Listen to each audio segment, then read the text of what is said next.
Muito bem, meus irmãos, gostaria de focar a vossa atenção para propósito. Propósito de Deus para mim. E quando uso este título, a intenção é mesmo que ele seja, para cada um de nós, objetiva e diretamente. Qual é o propósito de Deus para si?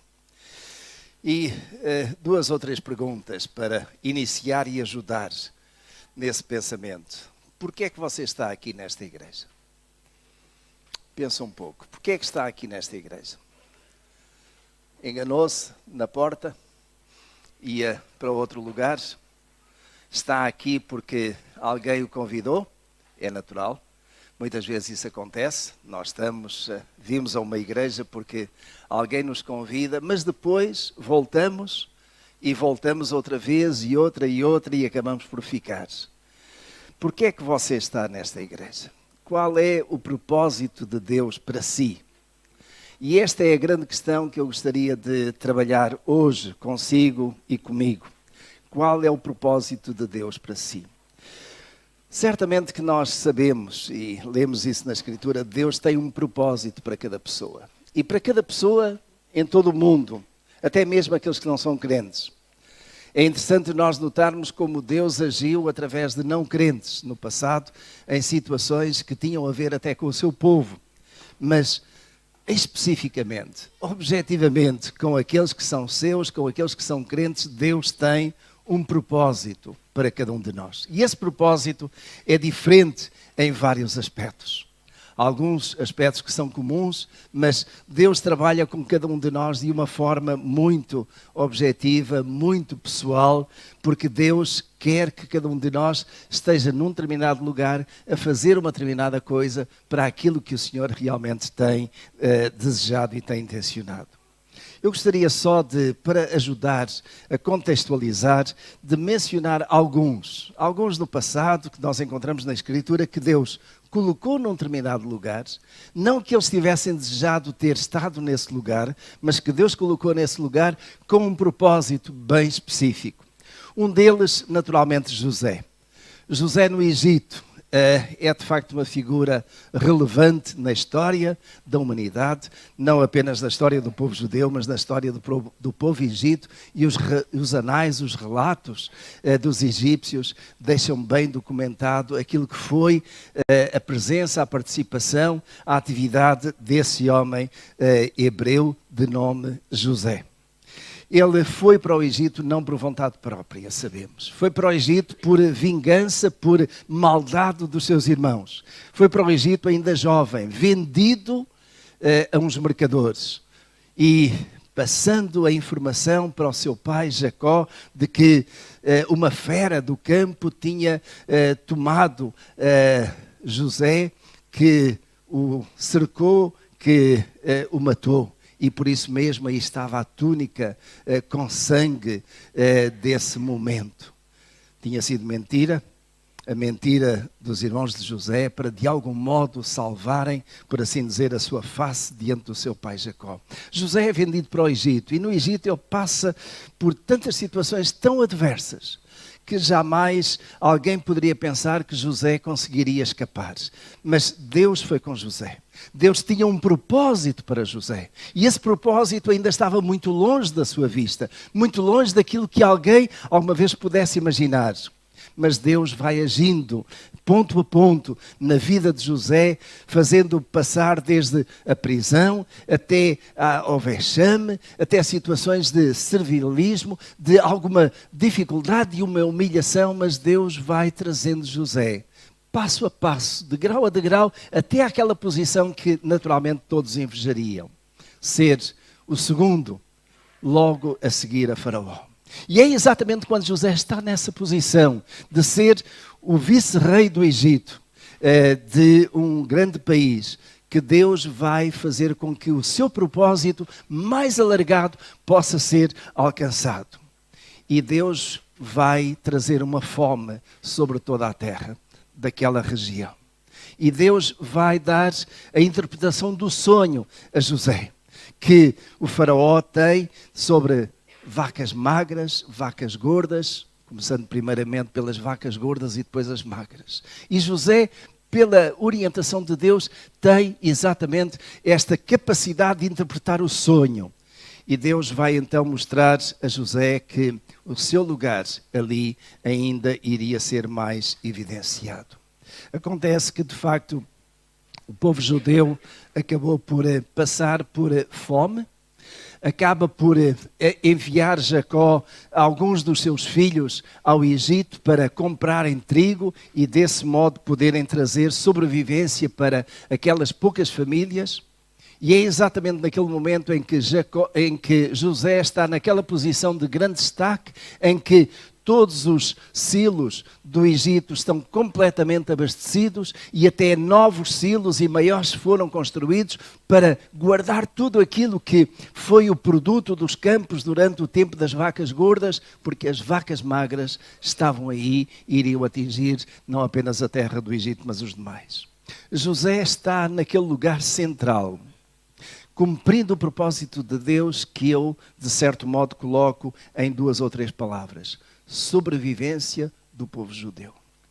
José cumpriu o propósito de Deus para que nesta altura em que iria haver uma fome tremenda sobre a terra, José pudesse ser o instrumento de Deus para a sobrevivência do povo hebreu, daquelas poucas famílias que estavam na casa de Jacó.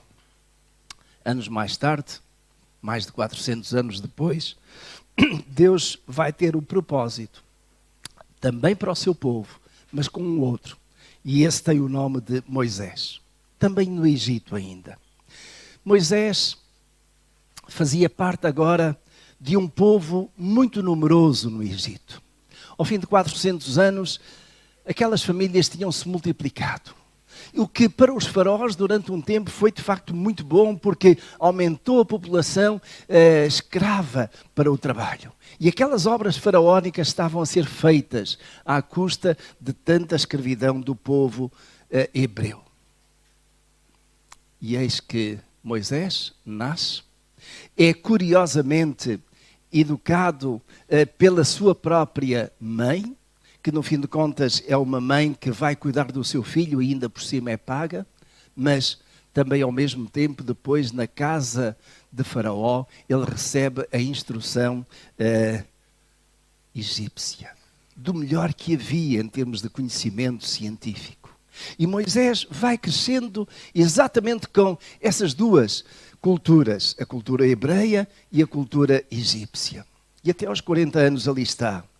Mas Deus tinha um outro propósito para este Moisés. E esse propósito não era ser governador do Egito. Esse propósito não era ser sequer o segundo em linha em relação ao governo do Egito. Iria ser um outro propósito de Deus. E os 40 anos seguintes fazem com que Moisés, sem saber bem como, acabe por ficar no deserto.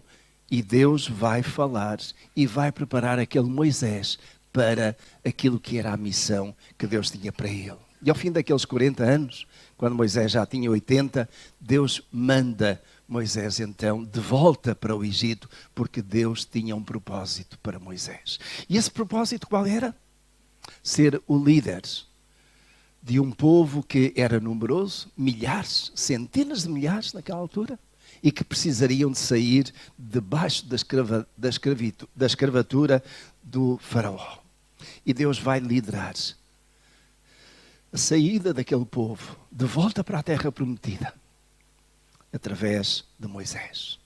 Moisés queria voltar ao Egito? Certamente que não. Moisés queria ser o líder daquele povo? Certamente que não. Mas Deus tinha um propósito para Moisés. E Deus vai liderar exatamente Moisés a fazer aquilo que ele, de certo modo, até pensava que nem era capaz de fazer.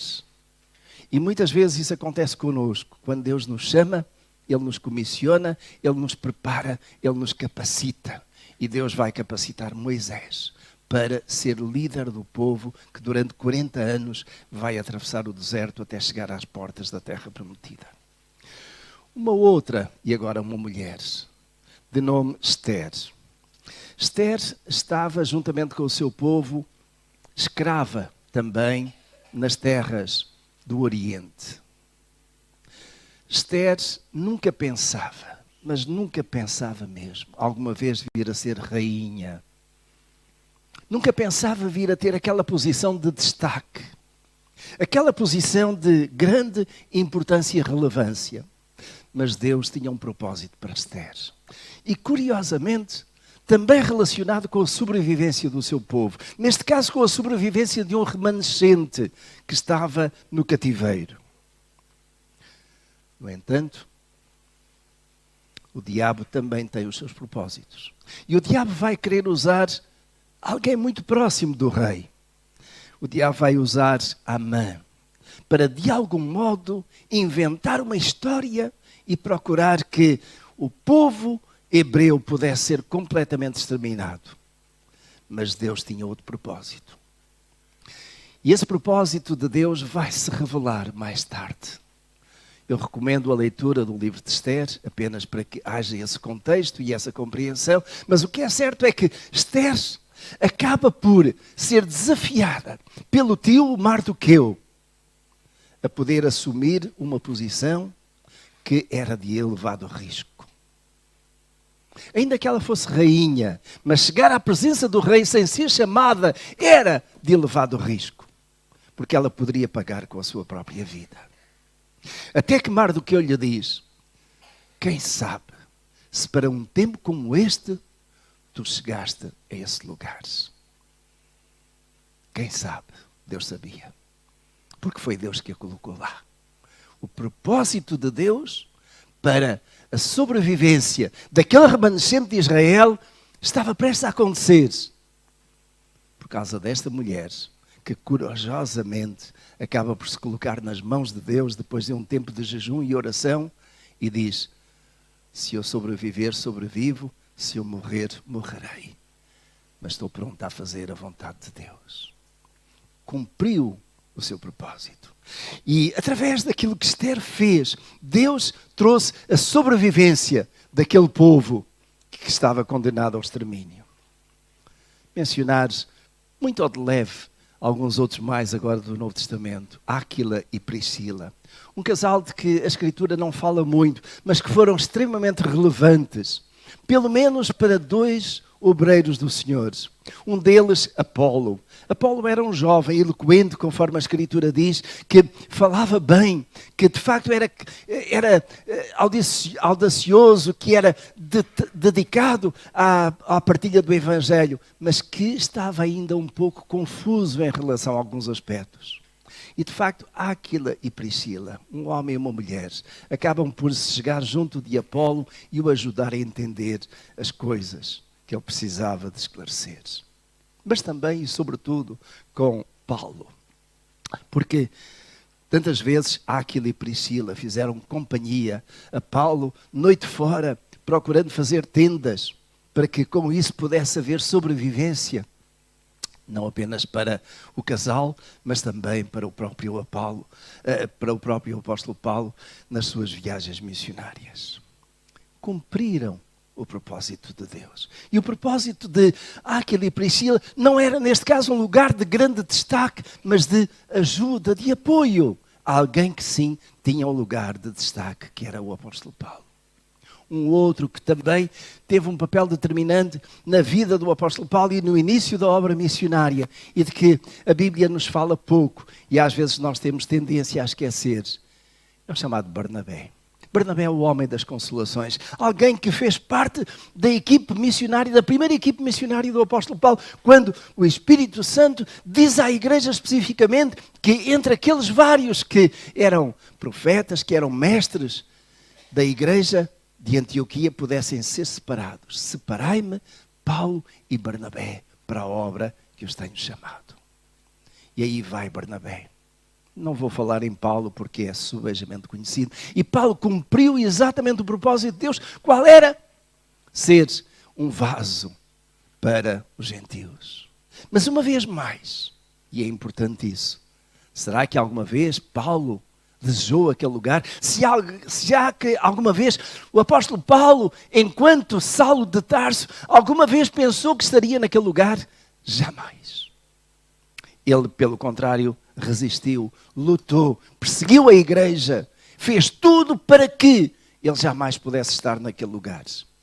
Porque ele não se via de modo nenhum naquele lugar de ministro do Evangelho.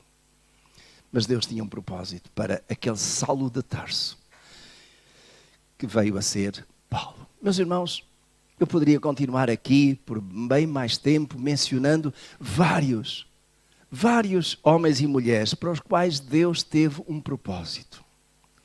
Gostaria agora de olhar para nós. Com base em tudo isto, qual é o propósito de Deus para si? Eu creio, meus irmãos, e vou mencionar 2 textos bíblicos. O primeiro, na primeira carta do apóstolo Pedro, primeira carta do apóstolo Pedro, capítulo 2.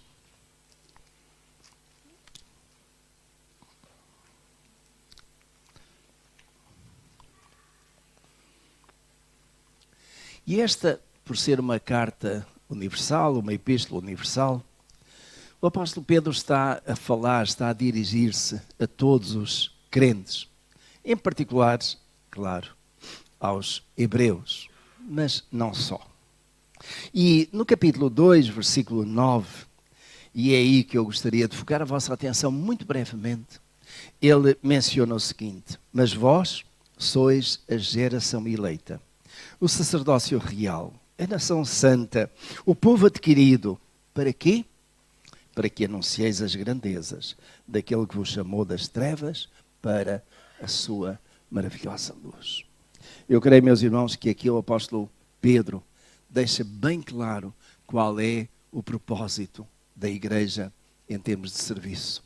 Para que anuncieis as grandezas daquele que vos chamou das trevas para a sua maravilhosa luz. Então, meus irmãos, em primeiro lugar, e aquilo que é comum a cada um de nós, aquilo que o Senhor, de certo modo, espera, deseja, coloca nas nossas mãos como crentes, porque nós fazemos parte desta geração eleita, deste povo escolhido, é o quê? Que anunciemos as grandezas daquele que nos chamou das trevas para a sua maravilhosa luz. Quer isto dizer então o quê? Que cada um de nós cumpre o seu propósito, o primeiro propósito de Deus, quando anunciamos as grandezas de Deus.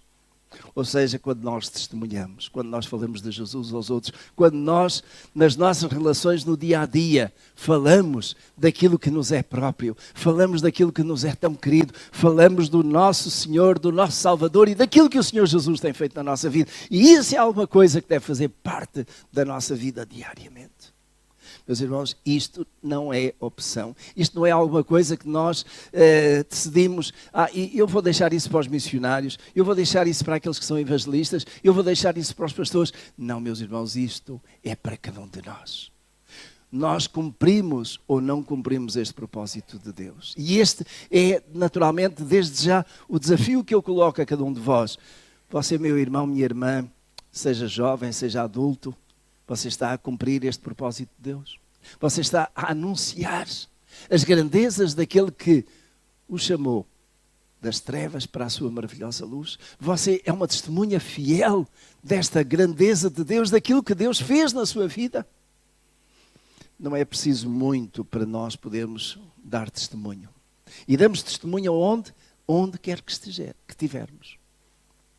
Eu lembro-me, e permitam-me só que refira, que não há razões, não há objeções para nós darmos testemunho. Alguém pode dizer, se eu não fizer um curso de treinamento de evangelismo, eu não vou conseguir dar testemunho. Eu lembro-me de ter ouvido aqui há uns bons anos atrás, de uma irmã de uma das nossas igrejas em Lisboa, que era analfabeta, ela não sabia ler. Nenhuma palavra ela conseguia ler, mas ela tinha uma memória muito interessante. Ela conseguia memorizar um versículo bíblico. Vejam, memória muito interessante, conseguia memorizar um versículo bíblico, conseguia memorizar uma página da Bíblia. E ela, quando estava com alguém, ela colocava essa Bíblia nas mãos dessa pessoa e dizia, olha, por favor, abra na página tal. E a pessoa abria na página tal e vê o que está marcado aí, então leia esse versículo. E essa página tal era o Evangelho de João. E aquele versículo que estava assinalado era João 3,16. E ela pedia à pessoa para ler João 3,16. E a pessoa lia. E ela explicava o amor de Deus. Porque Deus amou o mundo de tal maneira que deu o seu Filho unigênito para que todo aquele que nele crê não pereça toda a vida, não pereça, mas tenha a vida eterna. Ela dava então testemunho disso. E depois ela dizia, olha, veja a notazinha que tem aí ao lado. E o que é que diz aí? Passe para a página tal. E a pessoa virava para a página tal. Ela só sabia onde é que estava a primeira página. Mas tinha ali o guia. Passava a página tal. E a página tal era, por exemplo, Romanos, capítulo 3, 23. Porque o salário do pecado é a morte. E ela ia de versículo em versículo. E ela pregava o Evangelho sem saber ler. Ela cumpria o seu propósito. E, meus irmãos, durante anos, ela levou muitas pessoas a Cristo, sem saber ler nem escrever, literalmente. Mas ela cumpriu o seu propósito. Porquê? Porque ela se colocou nas mãos de Deus com aquilo que tinha. E, meus irmãos, volto a sublinhar. Ela se colocou nas mãos de Deus com aquilo que tinha. Ela se colocou nas mãos de Deus com aquilo que tinha. Preciso dizer outra vez? Ela colocou-se nas mãos de Deus com aquilo que tinha. E quando nós nos colocamos nas mãos de Deus com aquilo que temos, Ele usa isso. Porque, na verdade, quem converte é o Espírito Santo.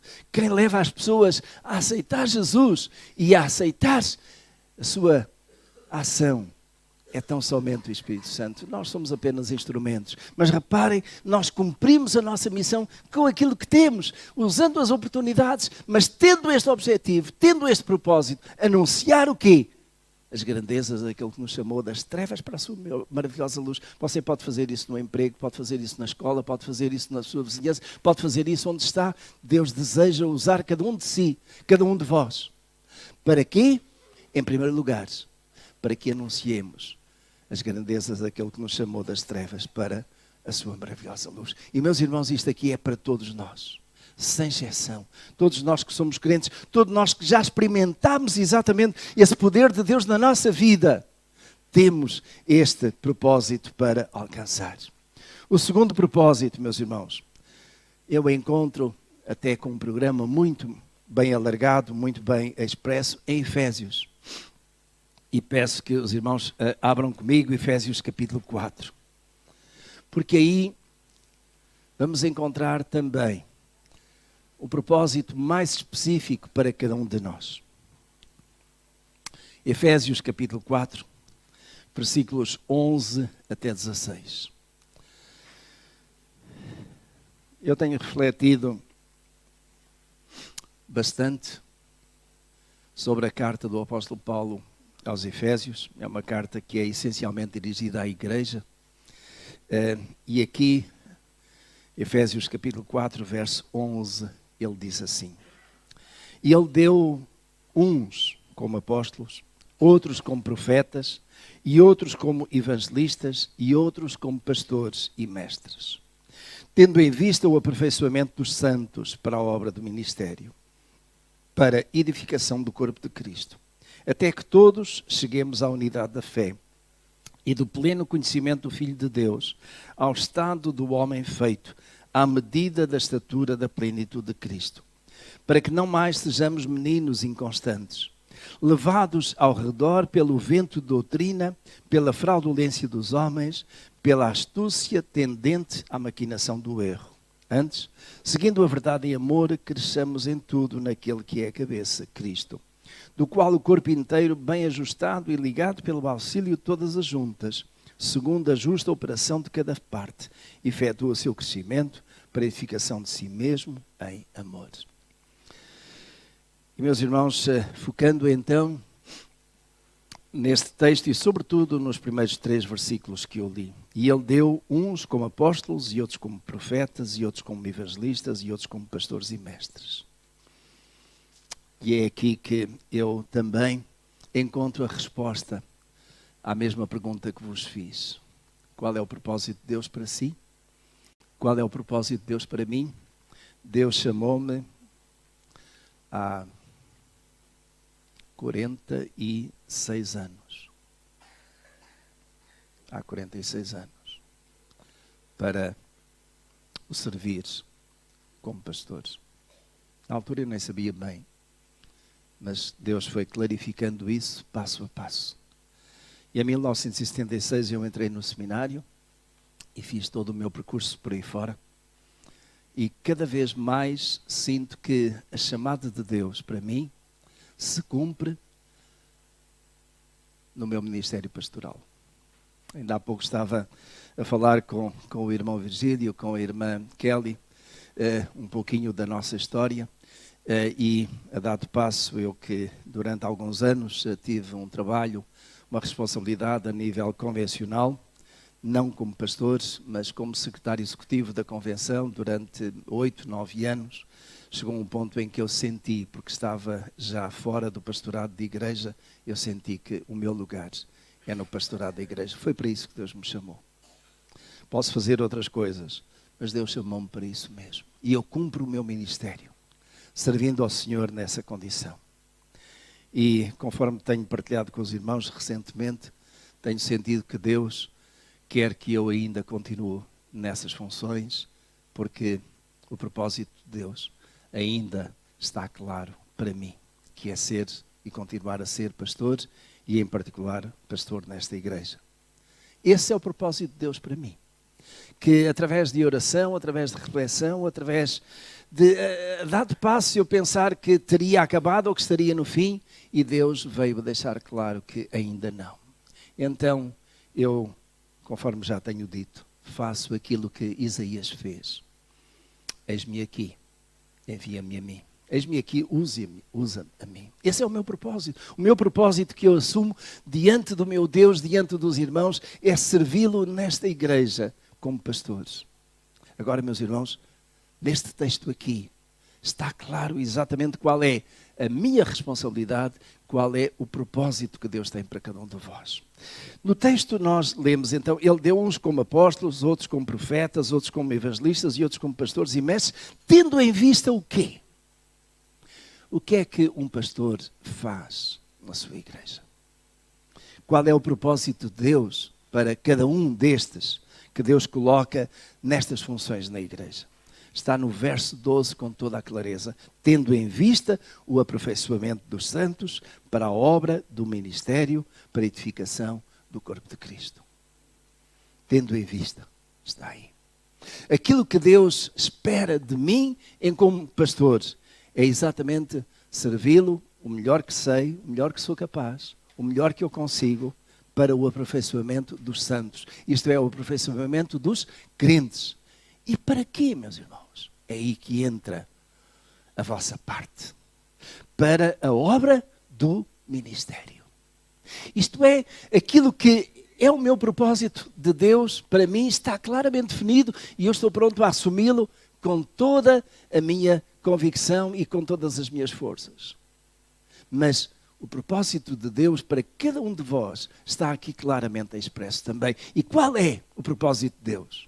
A obra do ministério. Quer dizer isto então o quê, meus irmãos? Que cada um de vós, como membro desta igreja, como participante da vida desta igreja, tem um ministério para realizar-se.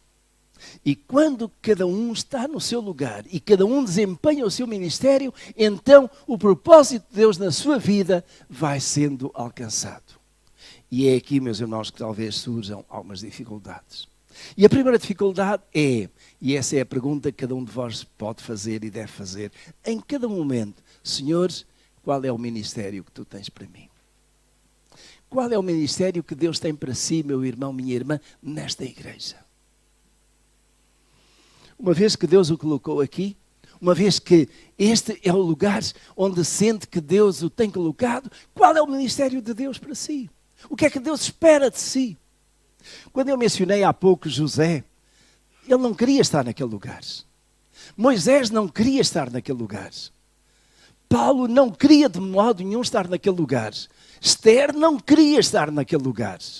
Mas quando Deus coloca alguém num lugar, ele tem um propósito. E ele é capaz de capacitar cada um para realizar esse propósito. Agora a questão, meus irmãos, aqui é pessoal. E eu não posso interferir aí. Qual é o propósito de Deus para si, meu irmão, minha irmã? Pense um pouco, ore. O que é que Deus quer fazer com a sua vida? O que é que Deus está a fazer com a sua vida? Se você estiver agora na presença do Senhor, e é aí que eu me coloco também, e Deus perguntar qual é o propósito que eu tenho para ti, você é capaz de responder claramente? Você sabe qual é claramente o propósito de Deus para si, enquanto membro desta igreja? Qual é o seu ministério? O que é que Deus lhe tem dito? O que é que Deus tem mostrado que quer fazer com a sua vida? Não falo já, porque isso é transversal a todos nós. Aquilo que nós lemos há pouco em 1 de Pedro é claríssimo. Para que anunciemos as grandezas daquele que nos chamou das trevas para a sua maravilhosa luz. Quer dizer o quê? Que cada um de nós, individualmente, cada um de nós é responsável por anunciar o quê? As grandezas. Não importa mais. Isso é responsabilidade de cada um de nós. Você é crente, você tem a responsabilidade de falar aos outros daquilo que fez diferença na sua vida. Mas para além disso, Deus tem um propósito específico para si. Qual é, meu irmão, minha irmã? O que é que Deus quer fazer com a sua vida enquanto está nesta igreja? Repare que o contexto está claramente apresentado. Obra do ministério. E obra do ministério significa o quê? Que há vários ministérios que a igreja deve ter e desenvolver. E esses ministérios, meus irmãos, não devem ser restritos. Mas esses ministérios devem ser de acordo com o quê? Em primeiro lugar, a ação do Espírito. Porque é de facto Deus que abre a porta, que abre o leque para vários ministérios. E quando Deus abre essa porta, quando Deus abre esse leque para vários ministérios, e aqui na mesma carta, um pouquinho mais adiante, diz que, aliás, mais atrás, diz que há uma diversidade de ministérios. Qual é o ministério que Deus tem para si? O que é que Deus espera? O que é que Deus deseja? Se Deus o colocou aqui, qual é o ministério que Deus tem para si? É com os jovens? É com as mulheres? É com células? É com discipulado? É com escola dominical? Qual é o ministério que Deus tem para si? É esse ministério que Deus tem para si, que Ele espera que você desenvolva, que você se envolva, que você se entregue completamente. Agora, você pode dizer, mas pastores, eu não sei qual é o ministério que Deus tem para mim.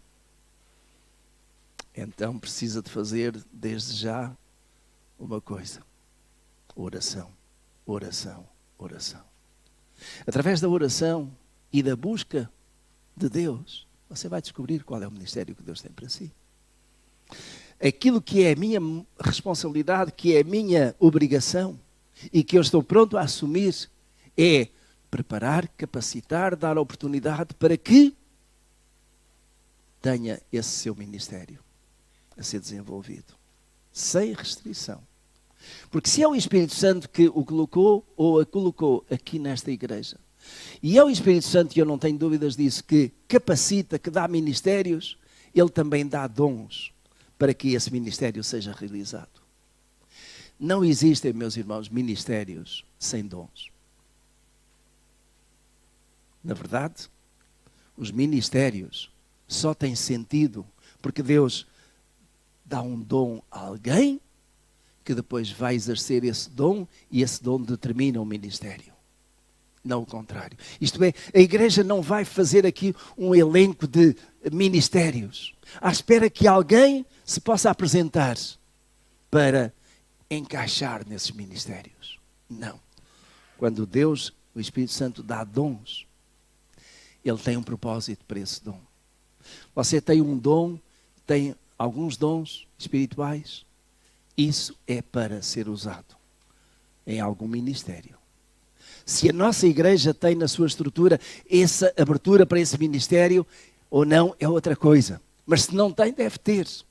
Porque se é uma igreja que é guiada pelo Espírito, ela tem que estar sensível àquilo que o Espírito está a fazer. E aquilo que hoje é um ministério que o Espírito Santo quer que seja realizado, amanhã pode não ser. Então esta não tem que ser uma estrutura muito estática. mas flexível, porque tem que ser permeável à ação do Espírito Santo. Agora, reparem, meus irmãos, exatamente isto. Para o aperfeiçoamento dos santos, para a obra do ministério. E essa obra do ministério, quando é realizada, resulta em quê? Edificação do corpo de Cristo. A igreja é edificada quando cada um de nós está no lugar em que Deus quer que esteja para realizar a obra do ministério. E qual é, digamos, o alvo? Onde é que nós devemos querer alcançar? Verso 13. Até que todos cheguemos a quê? À unidade da fé e do pleno conhecimento do Filho de Deus, ao estado de homem feito, à medida da estatura da plenitude de Cristo. Isto é, chegarmos àquela maturidade espiritual que Deus deseja. E isso acontece quanto mais nós nos envolvemos, quanto mais nós nos entregamos, quanto mais nós estamos debaixo da orientação do Espírito Santo. Porque Ele vai fazer a obra em nós e através de nós. Que obra é que o Espírito Santo está a fazer na sua vida? O que é que Deus tem colocado no seu coração que Deus deseja que você faça e não está a fazer? O que é que Deus lhe tem falado e tem mostrado que quer que esta igreja tenha, que desenvolva, mas que não está a ser feito? Porque você não tem a oportunidade de fazer. E se não tem, será culpa minha? Ou você não tem tido vontade para fazer? E aí a culpa é sua. Eu gostaria de lançar este desafio. Ora diante do Senhor. No final deste culto, eu vou dar a oportunidade a quem quiser vir aqui à frente para se colocar diante do Senhor e, na verdade, deixar que Ele oriente a sua vida, que Ele a dirija, que Ele mude aquilo que precisa de mudar para que realmente você cumpra o propósito de Deus. Eu quero dizer aos irmãos que me sinto renovado nas forças e, sobretudo, no propósito. Não tenho dúvidas de que Deus me quer neste lugar e que ainda há uma obra grande para fazer. Mas essa obra, meus irmãos, só pode ser feita, primeiro, com a força espiritual, com a ação do Espírito. Segunda, com o trabalho de cada um de vós. O meu trabalho não tem sentido se não houver quem esteja pronto a ser também participante desta obra. E eu estou pronto a trabalhar convosco, com aqueles que querem realmente servir aos senhores, com aqueles que estão prontos a cumprir o propósito de Deus para a sua vida.